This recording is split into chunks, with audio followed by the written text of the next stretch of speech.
এজন্য মনে রাখতে হবে আপনাকে আমাকে বরকত নিতে হবে। তাহলে বরকত কোন জায়গা থেকে পাওয়া যাবে? হযরতে জাবের রাদিয়াল্লাহু তাআলা আনহু তিনি বলছেন, যখন তুমি বাড়ি ঢুকবে তখন বাড়িতে ঢোকার সময় সালাম দিয়ে বাড়ি ঢুকবে, আর যখন খাবার খাবে আল্লাহর নাম নিয়ে খাবার খাবে। কি হবে? বরকত থাকবে, শয়তান খেতে পারবে না। একটু দেখেন, আপনাকে দেখাই, এদিকে দেখেন ভাই, 12টা বেজে গেছে, তারপরেও আপনাদেরকে অনুরোধ করছি একটু একখাল হন, আমার দিকে অ্যাটেনশন হন। বাড়িতে ঢুকছেন, আসসালামু আলাইকুম রাহমাতুল্লাহ, কে কে বাড়িতে ঢোকার সময় সালাম দেন? একটু হাত তোলেন ভাই। আল্লাহু আকবার, একটা হাত তুলেছে, ওইদিকে একটা আছে। বাড়িতে ঢোকার সময় সালাম কেউ দেন না গো, অভ্যাস করেন, অভ্যাস করেন। শুনেন, এদিকে বাস 2-4টা হাত এদিকেও আছে, এদিকে দেখেন। আমি আমার বললাম তো, আমার ফ্যামিলি নিয়ে আপনাদের এই বোরগাছি গ্রামে এসেছি, যেটা আপনাকে আমি বলছি। আমি নামাজ পড়ে বাড়িতে ঢুকে সালাম দেই, এবং আমার ছেলে এখনো বুঝে না, 2.5 বছর বয়স হয়নি, সালাম শুনে হাত বাড়িয়ে এসে মুসাফা করে। এই যে একটা অভ্যাস, শিষ্টাচার শিখছে কি শিখছে কেনা? আর আল্লাহ নবী কি বলছে? বাড়িতে ঢোকার সময় যদি সালাম দেন, শয়তান বলে এই বাড়িতে থাকার জায়গা পেলাম না, পালা। শয়তান বাড়িতে থাকতে পাবে? আর খাওয়ার টাইমে যদি আপনি বিসমিল্লাহ বলেন, আল্লাহর নাম দিয়ে খান, নবীজি বললেন শয়তান তখন বলে এই বাড়িতে থাকারও পেলাম না, এই বাড়িতে খাবারও পেলাম না, এই বাড়িতে থাকার পেলাম না, এই বাড়িতে খাবারও পেলাম না। এই জন্য মুসলমান, বাড়িতে শয়তান তাড়িয়ে দেন, বরকত নিয়ে আসেন। শয়তান তাড়িয়ে দেন, বরকত নিয়ে আসো। বাড়িতে ঢোকার সময় সালাম দিবে, আর খাবারের শুরুতে আল্লাহর নাম স্মরণ করবেন। আল্লাহ শয়তান বাড়ি থেকে বিতাড়িত করবে, আর বাড়িতে বরকত নাযিল হবে। শেষ যেটি আলামত, ও বোরগাছির মায়েরা, যুবকেরা, বৃদ্ধরা যারা আছেন, এটাই শেষ আলামত আপনাদের সামনে বলছি। একটু এক খেয়াল হবেন, আল্লাহ কোরআনটা বলছেন এটা হলো বরকতময় কিতাব। আল্লাহর কালাম হলো বরকতময় কিতাব, এজন্য কোরআন হলো বরকতের কিতাব। যে ঘরে কোরআন তেলাওয়াত হয়, যে বাড়িতে কোরআন তেলাওয়াত হবে, ওই বাড়িতে আল্লাহ বরকত নাযিল করবে, কারণ কোরআনের নাম বরকত। আনজালনাহু মুবারাকান, আল্লাহ কোরআনে স্পষ্ট করে বলেছেন যে কোরআনটা হলো বরকত। কিন্তু দুঃখ লাগে, কষ্ট লাগে, আজকের মুসলমানদের বাড়িতে কোরআন আওয়াজ খুব কম শোনা যায়, ঠিক না বলুন? যারা যুবক ছেলে আছেন, লজ্জা করবেন না ভাই, এই একটা শুনতে কি আপনাদের খুব কষ্ট হয়েছে? 12টা বেজে গেছে, আমিও জানি। একটা শুনেন ভাই, আধা ঘন্টা টাইম বসে না, আধা ঘন্টা। যারা বাপজিরা 12টা বেজে গেছে চলে যাচ্ছে না, আমরাও চলে যাব। 12টার পরে জালসা ভালো নয়, আমরাও জানি। আর আধা ঘন্টা টাইম আপনারা দেন, আধা ঘন্টা দেবেন ভাই, দেবেন ইনশাল্লাহ? বলুন বাপজি, আর আধা ঘন্টা টাইম বসে, আধা ঘন্টা পরে চলে যাবেন, বসেন, আল্লাহ রাস্তায় বসেন, আধা ঘন্টা পরেই চলে যাবেন, যান, আপনাদেরকে আর রুখবো না। যারা চলে যাবেন, আমার বাপজিরা বয়স হয়ে গেছে, আধা ঘন্টা টাইম বসেন। তাহলে কোরআন হলো বরকত। কোরআন তেলাওয়াত করলে বাড়িতে কি নাজিল হবে বলুন? এখন আপনারা যতটি মানুষ এখানে আছেন, কে কে কোরআন পড়তে পারেন বলেন? হাত তোলেন, লজ্জা করবেন না, হাত তোলেন। বাস বাস বাস বাস, তালবিল ইলমেরা তো পারে, বাস না। বাকি যারা তুললেন না, তার এক মানে তারা কোরআন পড়তে পারেন না। আল্লামা দেলোয়ার হোসেন সাঈদী রাহিমাহুল্লাহ মারা গেছেন, আল্লাহ যেন তাকে জান্নাতের উচ্চ মাকাম দান করে, বলি আল্লাহুম্মা আমিন। তিনি এত কোরআনের জ্ঞান রাখতেন, মানে কোরআনের এমন মধুর বায়ান করেছেন, একটা কঠিন হৃদয়ের মানুষ তার কোরআন শুনলে, তার বায়ান শুনলে তার মনটা নরম হয়ে যেত, বলুন সুবহানাল্লাহ। তার কি জাদু ছিল তার বায়ানে। আল্লাহ তুমি তাকে জান্নাতের উচ্চ মাকাম দিও, আরেকবার বলুন আল্লাহুম্মা আমিন। তো তিনি বলছিলেন, যারা কোরআন জানেন না, বরকত নিতে পাচ্ছেন না, আমার বাপজিরা আধা ঘন্টা টাইম এই আলোচনাটা শুনেন। এখানে কত আছে? 1000 টাকা দিয়েছে, বললাম না, ঠিক আছে, শুনে নিন এই কথাটা। একটা লোক সারা জীবন কোরআনের বিরুদ্ধে আচরণ করলো, সারা জীবন কোরআনের বিরুদ্ধে বললো, চললো, কোরআন মানলো না। এই লোকটা মরে গেছে। ওই লোকটার মৃত ব্যক্তির চারি সাইডে যদি কোরআন তেলাওয়াত করে কোনো লাভ হবে? বলুন, কোনো লাভ হবে? মানুষ কত বোকা! যে লোকটা কোরআন মানলো না, কোরআনের বিরোধিতা করলো, ওই লোকটা মরেছে, তাকে কোরআন শোনাচ্ছে। কোরআন মরা মানুষের জন্য? জি না, জি না। শুনেন, এবার আপনাকে বলি, কোরআন যারা জানেন না তাদেরকে বলছে, শুনেলেন। এক প্রফেসর নয়, এক 3 জনের ভিতরে একজন খুব শিক্ষিত মানুষ। উনি গেছেন দার্শনিক, নদীতে যাচ্ছেন, নদীতে ভ্রমণ করছেন, নদীতে তো ভ্রমণ করতে করতে দার্শনিক তো তুমি বলছে কি করা যায়, দার্শনিক মানুষ, ওর মুখ তো আর বন্ধ থাকবে না, বলছে কি করা যায়, মুখ খোলার জন্য খালি ফিসফিস করছে, তো কি গল্প করবে দার্শনিক। তার মাঝিকে বলছে, মাঝি নৌকাতে আছে তো, ভূগোল নাম শুনেছ? আচ্ছা বলুন, মাঝি ভূগোল বুঝবে? বলুন বলুন। বলছে ওটা কি খায় না পড়ে গো? তখন দার্শনিক আপনারা যেরকম হাসলেন, হি করে হাসলো, যে যা তোর জীবনটা একদম চারা নাই মিছে। খানিকক্ষণ পর দার্শনিক আবার বলছে, মাঝি, বলে কি? বলে বিজ্ঞান বুঝো, গোগল বুঝো? গোগল এটা আবার কেমন জিনিস, কোন দেশে বাড়ি?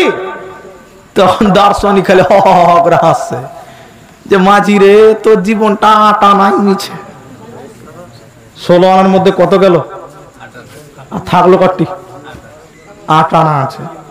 ফের খানিকক্ষণ পর বলছে, মাঝি রে, ইতিহাস চিনো? ইতিহাস কোথায়? এতক্ষণে একটা ঠিক কথা বলেছ। আমরা খুব গরিব মানুষ, কোনদিন হাঁস টাস খাইনি, তো শ্বশুর বাড়ি যাবার রাজা হাঁস খেয়েছিলাম, তো ইতিহাস কোনদিন খাইনি, এটা আবার কেমন?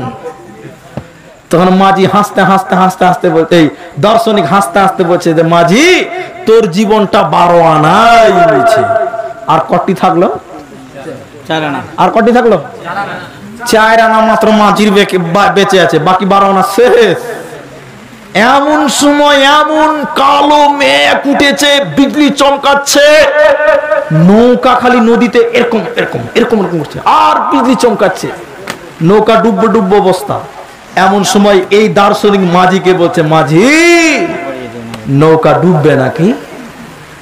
তখন মাঝি বলছে, ইতিহাস জানো, ভূগোল জানো, সায়েন্স জানো, গোগল জানো, সাঁতার জানো বাবু? দার্শনিকের করে মাথায় নিচ্ছে। বলছে, মাঝি বলছে, রে বাবা, ইতিহাস জানি না, ভূগোল জানি না, গোগল জানি না, তাতে তো আমার 12 আনা গেছে, এখনো 4 আনা আছে। আর তুমি তো সাঁতার জানো না, এক সাবজেক্টে 16 আনাই তোমার মিছে। তোমার তো এক সাবজেক্টে 16 আনাই মিছে। বন্ধুরে আমার, ইতিহাস ভূগোল যা বললাম, এবার গল্পটার মূল কারণ হলো, যারা পৃথিবীতে বিজ্ঞান জানেন, ইতিহাস জানেন, ভূগোল জানেন, সায়েন্স জানেন, আর্টস জানেন, কমার্স জানেন, আর কিছু জানেন, কিয়ামতের দিন আল্লাহর ফেরেশতারা বলবে, কোরআন জানো বাবু। আমি তো ইতিহাস জানি না, সায়েন্স জানি না, ভূগোল জানি না, বিজ্ঞান জানি না, বুঝলাম তো আমার 4 আনা আছে, 12 আনা গেলেও তাও তো 4 আনা আছে। যেদিন আজরাইল বলবে, যেদিন কিয়ামতের ঝড় উঠবে, সেদিন যখন ফেরেশতারা বলবে, কোরআন জানো বাবু, সেদিন যদি বলেন জানি না, তাহলে আপনার জীবন 16 আনাই মিছে। কারণ কিয়ামতের দিন যে লোক কোরআন জানবে না, ওই লোক কোনোদিন কামিয়াব হতে পারবে না। তাহলে কোরআন জানলে কিয়ামতের দিন লাভবান হবেন। শুধু তাই নয়, এই দুনিয়াতে লাভবান হবেন কি, আপনার বাড়িতে বরকত নাজিল হবে। এই জন্য আল্লাহ কোরআনে বলেছে, আকিমিস সালাতা মাকানি দুলুকিস শামসি ইলা ওয়াসতাকিল লাইল ওয়া কুরআনাল ফাজর ইন্না কুরআনাল ফাজরি কানা মাশহুদা। যারা 5 ওয়াক্তের নামাজ কায়েম করে আর সকাল সন্ধ্যা কোরআন তেলাওয়াত করে, কানাত মাশহুদা, এদের জন্য কাল কিয়ামতের দিন কোরআন সাক্ষী দিবে। সুবহানাল্লাহ। কোরআন কিয়ামতের দিন আপনার সাক্ষী দিবে। আর যার ব্যাপারে কোরআন সাক্ষী দিবে ওই লোক জাহান্নাম যাবে। জোরে বলুন, জাহান্নাম যাবে। কোরআন আপনার ব্যাপারে আল্লাহর সামনে কথা বলবে, আল্লাহ তোমার এই বান্দা কোরআন তেলাওয়াত করেছে, তাহলে কিয়ামতের দিন এই কোরআন আপনাকে কামিয়াবি এনে দিবে। শুধু তাই নয়, আপনার বাড়িতে আল্লাহ সুখ দিবে কোরআনের মাধ্যমে, শান্তি দিবে কোরআনের মাধ্যম দিয়ে। এই জন্য কোরআন শিখবেন, নিজে কোরআন শিখাবেন ছেলে মেয়েদেরকে। আর বাড়িতে রুলস তৈরি করে দেন, নিয়ম তৈরি করে দেন, যেটা আমাদের ভাই আব্দুর রহমান আদেশ করে গেছে। ছেলেরা স্কুলে পড়ে, কলেজে পড়ে, মক্তবে পড়ে, প্রাইমারিতে পড়ে, হাই স্কুলে পড়ে, যে স্কুলের সিলেবাস পড়ে না কেন, সকাল সন্ধ্যা সবটি সিলেবাস নিয়ে বসে সর্বপ্রথম না হলেও 15 মিনিট কোরআন পড়তে হবে। কি পড়তে হবে? কোরআন পড়বে, তারপরে অন্য অন্য বই পড়বে। তাহলে বাড়িতে শান্তি বরকত নাজিল হবে। বলুন সুবহানাল্লাহ। কোরআনটা মেন। মাদ্রাসায় যান, ইনারা মাদ্রাসা শিক্ষক, মাদ্রাসাতে 8টা 10টা 12টা 7টা করে সাবজেক্ট আছে, কিন্তু যে সাবজেক্টই থাকুক না, প্রথমে নুরানি ছাত্রদেরকে কায়দা শেখানো হয়। দার্সে যারা নিজামিয়াতে আদনা আলিফ বায়ে পড়ে, এদেরকে প্রথমে হয়তো কোরআন তরজমা পড়ানো হচ্ছে, অথবা নাজেরা পড়ানো হচ্ছে, অথবা হিফজ করানো হচ্ছে। আর যারা বড় জামাতে পড়ে, যারা হাদিসের কিতাব পড়ছে, ওদেরকে দেখেন কোরআনের তাফসীর পড়ানো হচ্ছে। যে বই পড়ো না কেন, সকাল সন্ধ্যা সর্বপ্রথম তেলাওয়াত করতে হবে কোরআন। কি তেলাওয়াত করতে হবে? আল্লাহ বলছেন 5 ওয়াক্তে নামাজ পড়বে, সকাল সন্ধ্যা কোরআন তেলাওয়াত করবে, কানাত মাশহুদা, আল্লাহ কোরআন কিয়ামতের দিন তার জন্য সুপারিশ করবে, সাক্ষী হবে। বলুন সুবহানাল্লাহ। এত বড় বরকত আপনি নিতে পারবেন আমার ভাইরা। পরিশেষে আপনাদেরকে এই 15টা বরকতের এবং রিজিকের ব্যাপারে কথা বললাম। সার্বাঙ্গীন দিক থেকে কেউ দাদা আল্লাহু আকবার, কয় মিনিট? 8 ঘন্টা হয় ভাই? এখনো তো 8 ঘন্টা হয়নি দাদু। বসেন বসেন। আল্লাহু আকবার, 10 মিনিট হয়নি উঠিয়েছে জি। আধা ঘন্টা আমি তো ঘড়ি দেখে বলেছি জি। আমরা আধা ঘন্টা বসবো। আরেকবার বলুন ইনশাআল্লাহ। আলহামদুলিল্লাহ, আল্লাহ ভরসা। আপনাদের আব্দুল্লাহ আমাদের ছোট, বক্তব্যতেও ছোট, মানে জালসা জগতেও ছোট, পরে এসছে এবং বয়সেও হতে ছোট।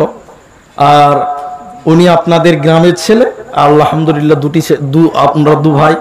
ওনার আব্বাও বড় আলেম ছিলেন। ওনার আব্বার নাম আমি বিভিন্ন জায়গায় বিহার ঝাড়খণ্ডে দিয়েও শুনেছি, এবং অনেক বড় বড় মাদ্রাসা ওনার আব্বার নাম আলোচনা হয়, খলিল সালফি। যাই হোক, আমি আপনাদের যে কথা বলছি, আপনাদের গ্রামের 2টি সন্তান, আপনাদের গ্রামের মনে করতে পারেন গৌরব। যাক, এটা আল্লাহর দান। আল্লাহ কোথা থেকে কাকে কিভাবে দিবে সেটা আল্লাহর ফয়সালা। তো আব্দুল্লাহ আপনাদের কাছে কিছু সহযোগিতা চেয়েছিল। আলহামদুলিল্লাহ, বেশ আপনারা যে যেমন পেরেছেন সহযোগিতা করেছেন। এখন যেটি মানুষ আছেন ভাই, আমি দান করতে বলিনি, বসতে বলেছি। আমি আধা ঘন্টা ঠিক 37 যখন বাজবে তখন আমি আপনাদেরকে উঠতে বলবো, তারা উঠতে পাবেন না। ও ভাই, ও ভাই, আল্লাহু আকবার। বন্দে ভারত চালু করে দিয়েছে ভাই, স্টপেজ ডাকছে নাকি? আচ্ছা, উঠিয়ে না, আল্লাহ রাস্তায় উঠিয়ে না।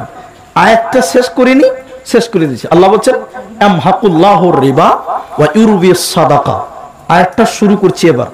আল্লাহ বলছেন তোমরা সুদকে পরিহার করো, কারণ সুদ মানুষের ধ্বংস করে দেয়। সুদ আপনি খান, আপনি ধ্বংস হবেন। আপনি না হলে আপনার ছেলে হবে, আপনার ছেলে না হলে আপনার পোতা হবে, আপনার পোতা না হলে তার পোতা হবে। সুদ একদিন আপনার বংশকে নির্বংশ করবেই করবে। আল্লাহ বলেছেন করবে, অতএব করবেই করবে। ঠিক কিনা বলুন? আর সুদ যদি বর্জন করতে পারেন তাহলে আপনি মুমিন। আল্লাহ কি বলছেন? ইয়া আইয়ুহাল্লাযীনা আমানু তাকুল্লাহ, হে ঈমানদার, আল্লাহকে ভয় করো। ওয়াযারু মা বাকিয়া মিনার রিবা, সুদের যা পাওনা দেওনা আছে রিবা, তা তোমরা বর্জন করো, ছেড়ে দাও। ইন কুনতুম মুমিনিন, যদি তোমরা মুমিন হতে চাও। তাহলে যারা সুদ খাবে ওরা বড় মুমিন নাকি? জি না, ওরা কোনোদিন মুমিন হতে পারবে না। এই পর্যন্ত আয়াতের অর্ধেক। ওয়া ইউরবিস সাদাকা, এবং সাদগা করলে, দান করলে আল্লাহ তাতে বরকত দেয়। কি দেয় বললাম? বরকত। তাহলে দান করলে বেড়ে যাবে। কিভাবে বাড়বে ওটা আল্লাহ ভালো জানেন। তার বাস্তব প্রমাণ দেখিয়েছি খন্দকের যুদ্ধে হযরতে জাবেরের বাড়ির বরকত। মনে আছে না, ভুলে গেলেন? আছে। তাহলে আল্লাহ বরকত দিবে। 2, দান করলে বরকত হবে, দান করলে বিপদ দূর হবে। কি দূর হবে বললাম? বিপদ। আপনি ড্রাইভারি করেন, হয়তো বা আল্লাহ লিখেছে যে কালকে আপনার রায়গঞ্জ অ্যাক্সিডেন্ট হবে, আজকে সাদগা দান করলেন, আল্লাহ আগামী কালকের বিপদটা আল্লাহ দূর করে দিবে। বলুন সুবহানাল্লাহ। আপনারা ধানের চাষ করেন, গমের চাষ করেন, আল্লাহ হয়তো লিখেছে যে আগামী বছর এসব এলাকায় বন্যা হবে, এবছর যদি এই এলাকার লোক দান সাদগা করে ওই বিপদ আগামী 1 বছর আগে আল্লাহ দূর করে দিবে। বলুন সুবহানাল্লাহ। 3 নম্বর দানের গুরুত্বটা আপনাকে বলি। মা মরে গেছে, নামাজ পড়ছি, রোজা করছি, মায়ের কোনো লাভ হবে না। হবে? মায়ের জন্য দোয়া করলে লাভ হবে, কিন্তু আমি নামাজ পড়লে আমার মায়ের লাভ হবে? হবে না। রোজা করলে লাভ হবে? হবে না। দোয়া করলে দোয়া কবুল হতেও পারে, তবে নেক্সট সন্তানের দোয়া কবুল আও ওয়ালাদুন সালিহুন ইয়াদউলাহু, আল্লাহ রাসূল বলেছেন।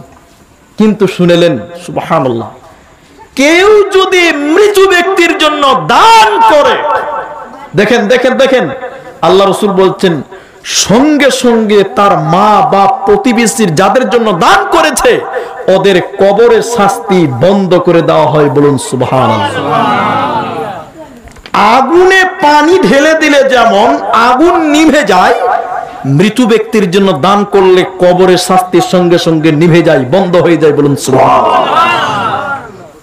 একাধিক ফজিলতের কথা আপনাকে বলতে পারি, আর বলছি না। একটু নেন, আমল করার চেষ্টা করেন। এখানে যেটি মানুষ আছেন, 1000 টাকা দিয়েছেন, 2000 টাকা দিয়েছেন, হয়তোবা যারাই দিয়েছেন না কেন, আমি আধা ঘন্টা টাইম আপনাদেরকে ধরেছি, কে ভিউ উঠতে পাবেন না, ঠিক টাইম আমি আপনাকে দোয়াও দিব, বাড়িও যাবেন, বাড়িও যাব। শুধু আমি একজন, আজকে বোরগাছি মসজিদের সার্বিক কিছু উন্নয়ন হবে এই নিয়তে কিছু কালেকশন হচ্ছে। আপনাদের এই বোরগাছি গ্রাম, আশেপাশের গ্রাম, এপাড়া ওপাড়া যেখানকারই যে আছেন না কেন, ধনী গরিব নির্বিশেষে আল্লাহ আপনার কামাই রুজিতে বরকত দিবে, দিয়েছে। আরো দিক, দোয়া করি। একটা মানুষের কাছে একটা দান নিব, সেটা 20,000 10,000 টাকা নয়। একটা মানুষ শুধু বলবেন মৌলভী সাহেব আজকের এই ছোট নয়, এটাও বড় জালসা, কোরআন হাদিসের আলোচনা সভা কোনোটাই ছোট নয়, সবই বড়। আজকের এই জালসাতে আমি 5,000 টাকা একজন মানুষের কাছে আবেদন করছি, যিনি দিবেন তিনি শুধু হাতটা দেখান যে ভাই আব্দুর রহমান, আমি 5,000 টাকা আমাদের মসজিদে দান করলাম, বা এই পাড়ার মসজিদে দান করলাম, বা এই গ্রামের মসজিদে দান করলাম। আল্লাহ আপনার আগামীর বিপদ, আল্লাহ আপনার মা বাবার কবরের শাস্তি, আল্লাহ আপনার রুজি রোজগারে বরকত দান করবে। এরকম একটা মানুষ বিশ্বাস করে 5,000 টাকা দিবেন, এরকম একজন মানুষ হাতটা তোলেন। একজন মানুষ, বরগাছির মানুষ, কোনো মূল্য নেই, মরে যাবেন, সব পড়ে থাকবে। আফসোস করবেন যদি 5,000 টাকা দিতাম, আল্লাহ কাজে লাগতো। মরার সময় বড় বড় করে তাকিয়ে দেখবেন, আহ কত কষ্ট করে কামাই করেছি, খেতে পারলাম না, বাড়ি করেছি, সাদের বাড়ি পড়ে রইল। আবার কোনদিন আসলে মৃত্যুর যন্ত্রণা নিয়ে আলোচনা করব, মওত সম্পর্কে আলোচনা করব। মানুষ মরার সময় বড় বড় করে তাকিয়ে তাকিয়ে থাকে, থাকে না? থাকে না? বড় বড় করে দেখে, আহারে বাড়ি, আহারে সংসার, টাকা পয়সা কি মূল্য আছে, সব পড়ে থাকবে। একটা মানুষ 5,000 টাকা দেবেন, এই মাঠে, এই পাড়াতে, এই মসজিদটার জন্য দেবেন, এরকম একটা লোক কেউ পারবেন না? যুবক ভাইরা, জি একটা লোক আপনি দিবেন? আসেন, এদিকে আসেন, আসেন না, আপনারা কেউ উঠবেন না বাকি। আমি একটা লোক 5,000 টাকা চেয়েছি, আলহামদুলিল্লাহ। আপনি দিবেন? আল্লাহু আকবার। একটু উঠে আসেন, একটু কষ্ট করেন। আমি আপনার 1 পয়সাও বাড়াবো না, আপনি নির্ভীক থাকতে পারেন। অনেকে ভাবছেন বক্তার কাছে গেলেই হাত ধরে নেবে। কি নাম? ইলিয়াস। মাশাআল্লাহ, মোহাম্মদ ইলিয়াস। মা বাবা আছে? মারা গেছে। আল্লাহু আকবার। মোহাম্মদ ইলিয়াস, আমি দোয়া করব, মা বাবা মারা গেছে, এর আগে ধানও দিয়েছে, 5,000 টাকা দেবেন।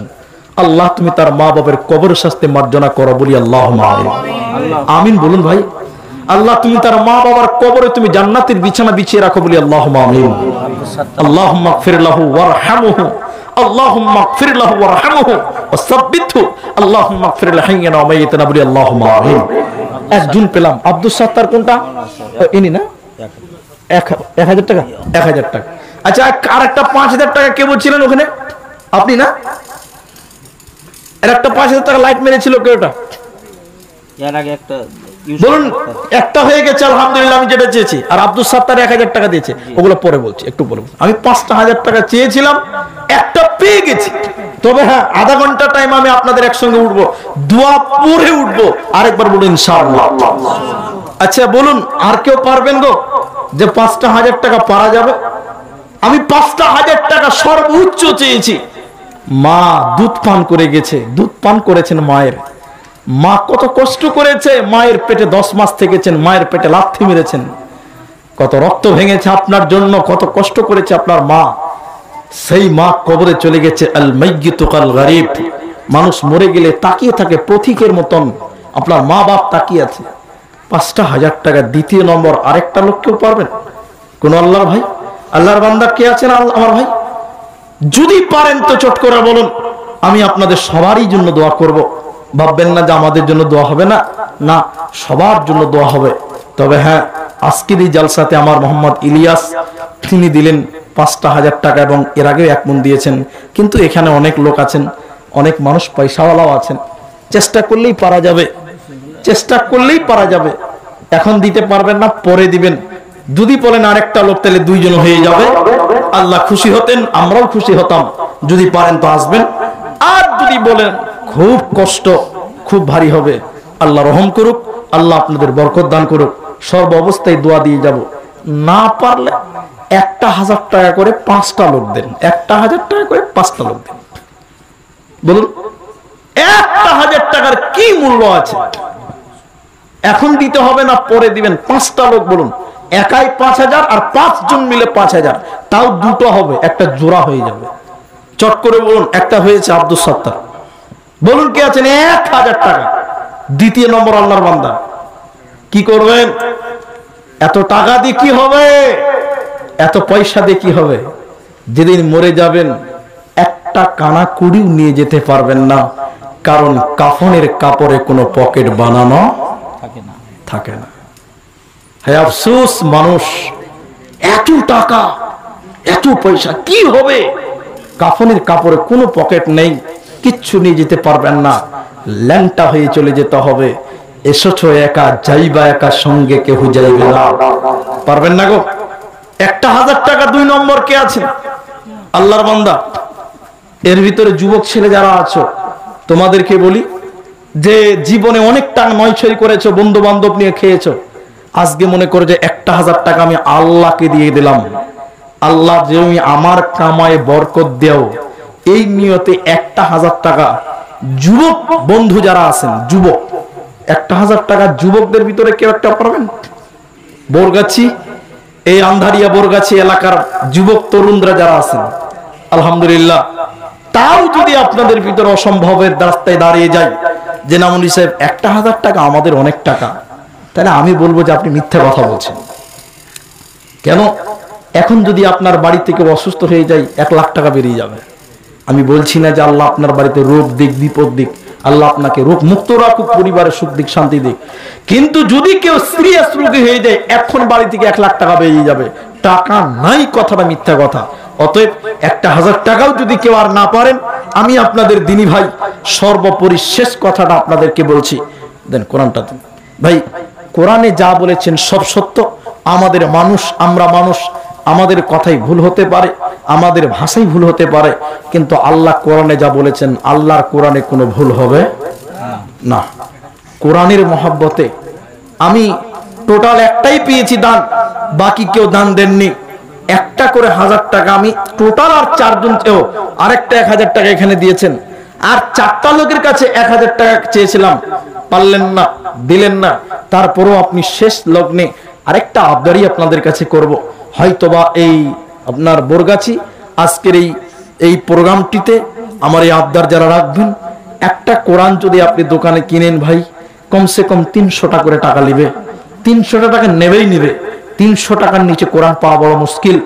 আজকের এই জালসাতে এমন কোন যুবক, এমন কোন বাবজি আছেন বা এমন কোন মা আছেন যে একটা কোরআনের মূল্য মাত্র 300 টাকা দিবেন, যে আমি একটা কোরআন আল্লাহর রাস্তায় দান করলাম, একটা কোরআনের বিনিময় মাত্র 300 টাকা আমি দান করলাম। এখনো যদি না পারেন পরেই দিবেন। 300 টাকা কে দিবেন? একটু জলদি করে 4টা লোক হাত তোলেন ভাই, একটু 4টা লোক। 300 টাকা ভাই, দুটা বন্ধু যদি মিষ্টির দোকানে ঢুকে যান তো বাস 300 টাকা কোন দিকে চলে যাবে? কে দিবেন? আপনি দিবেন 300 টাকা।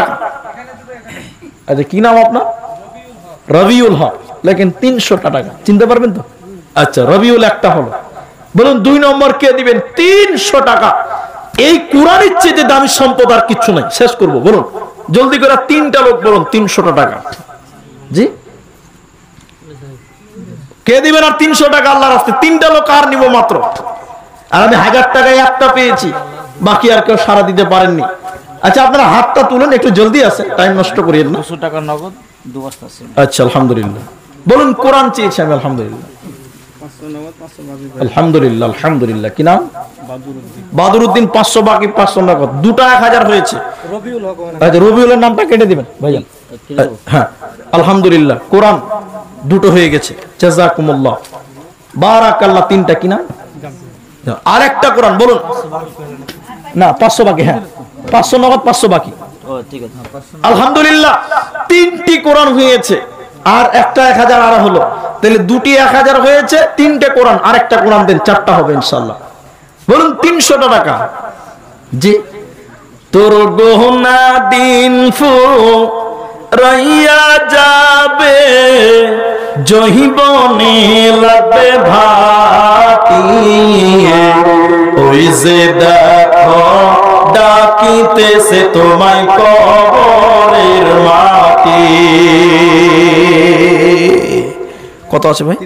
300 টাকায় আছে। জাযাকুমুল্লাহু খাইরান। এর আগে 5000 টাকা দিয়েছে। এর আগে 5000 টাকা দিয়েছেন, আলহামদুলিল্লাহ। 4টা কোরআন হয়ে গেছে, আলহামদুলিল্লাহ। কিন্তু বলুন মানে টাইম 37, মনে রাখবেন, টাইম হয়নি। উঠিয়েন না, চলে যাবেন না। কোরআন 4টা হয়ে গেছে, কিন্তু আর একটা যদি কোরআন কেউ দেন তাহলে 5টা হতো। আর ইসলামের বুনিয়াদও 5, নামাজও আল্লাহ 5 ওয়াক্ত দিয়েছে। আর একটা লোক কেউ একটা কোরআন দেন 300 টাকা। জোর মস্তি নয়, মহব্বতে। এখন পারবেন না কাল দিবেন, কাল না পারবেন 7 দিনে দিবেন। কি নাম ভাই তোমার? সৈয়দুর রহমান। লেখেন 300 টাকা। জাযাকুমুল্লাহু খাইরান। 5টা কোরআন হয়ে গেল, জাযাকাল্লাহ। আলহামদুলিল্লাহ, 5000 হয়েছে, 1000 দুটি হয়েছে, আর কোরআন হয়ে গেছে 5খানা। আর টাইমও মোটামুটি 6 মিনিটের মতন। আচ্ছা, মেয়ে ছেলেদের ভিতরে কেউ মা বোনদের দিয়েছে এদিকে? আচ্ছা, মাঝে মধ্যে এসছে। সিরাজুল হকের স্ত্রী 5000 টাকা। আল্লাহু আকবার।